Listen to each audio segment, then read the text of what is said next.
Praise the lord. దేవునికి మహిమ కలుగును గాక.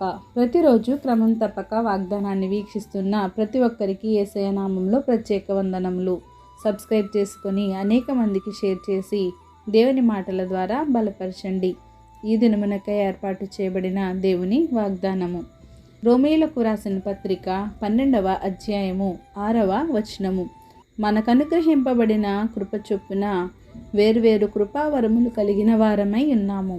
Having then gifts differing according to the grace that is given to us.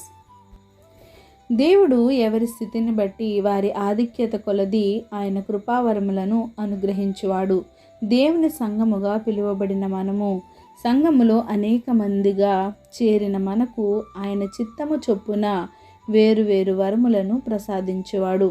కొందరికి ప్రవచన వరమును, ఈ ప్రవచన వరము కలిగిన వారు వారికి ఉన్న విశ్వాస పరిమాణమును చొప్పున వారు ప్రవచిస్తారు. పరిచర్య చేసే వరమును కలిగిన వారు పరిచర్య చేస్తారు.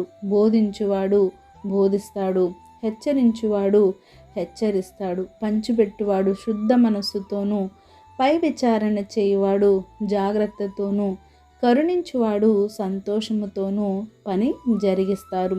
ఇవన్నీ దేవుడు ఒక్కొక్కరికి వారి ఆధిక్యతను బట్టి అనుగ్రహించువాడు. వీరందరి పనులు వేర్వేరు అయినప్పటికీ సంఘమంతా ఒక్కటే.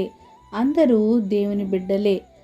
ఒక్క శరీరములో మనకు అనేక అవయవములు ఎలా ఉంటాయో ఈ అవయవములన్నింటికీ ఒకే పని అయితే ఉండదు. ఆ అవయవముల పని అవి చేసుకుంటాయి. కళ్ళు చేసే పని ముక్కు చేయదు, చేతులు చేసే పని కాళ్ళు చేయవు, గుండె చేసే పనిని మెదడు చేయలేదు. మన భౌతికంగా ఉన్న 5 వ్రేళ్ళే ఒకటికి ఒకటిగా పోలిక ఉండవు. ఈ 5 వ్రేళ్ళు సమానంగా ఒకేలా ఉంటే ఏమి పని చేయలేము, ఆ పని సరిగా జరగదు. అలానే అన్ని అవయవాలకు ఒకే పని ఎలా ఉండదో అలాగే అనేకులమైన మనము క్రీస్తులో ఒక శరీరముగా ఉండి ఒకరికొకరు ప్రత్యేకమైన అవయవములమై ఉన్నాము.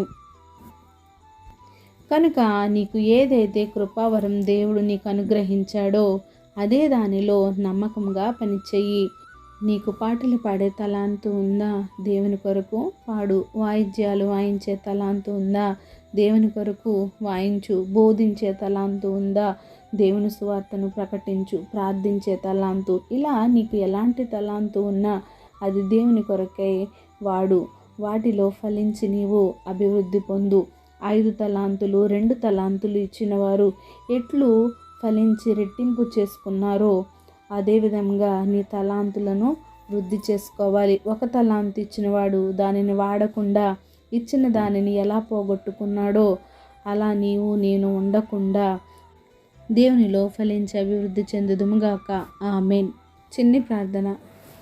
సకల ఆశీర్వాదాలకు కారణభూతుడైన మా ప్రియ పరలోకపు తండ్రి, మీరు ఇచ్చిన వాగ్దానములకై వందనాలు దేవా. వినిన వాక్యాన్ని విని విడిచిపెట్టు వారముగా కాకుండా మా వృద్ధి గదిలో భద్రపరుచుకొని వాక్యానుసారంగా జీవించే భాగ్యాన్ని అందరికీ దయచేయండి దేవా. అవును ప్రభా, నీ కొరకై వాడబడే సాధనములుగా మమ్మల్ని ప్రతి ఒక్కరిని ఉంచండి. మీలో ఫలించి అభివృద్ధి చెందే వారంగా ఉండండి. ప్రార్థన అవసరం కొన్న ప్రతి ఒక్క బిడ్డని సమయంలో జ్ఞాపకం చేసుకోండి. వారి అవసరతలు నాకు తగిన సమయంలో తీర్చి సమస్త ఘనత మహిమ ప్రభావములు మీరే ఆరోపించుకుంటారని యేసుక్రీస్తు పరిశుద్ధ నామమున ప్రార్థించి అడిగి వేడుకొంచున్నాను మా తండ్రి. Amen. God bless you all.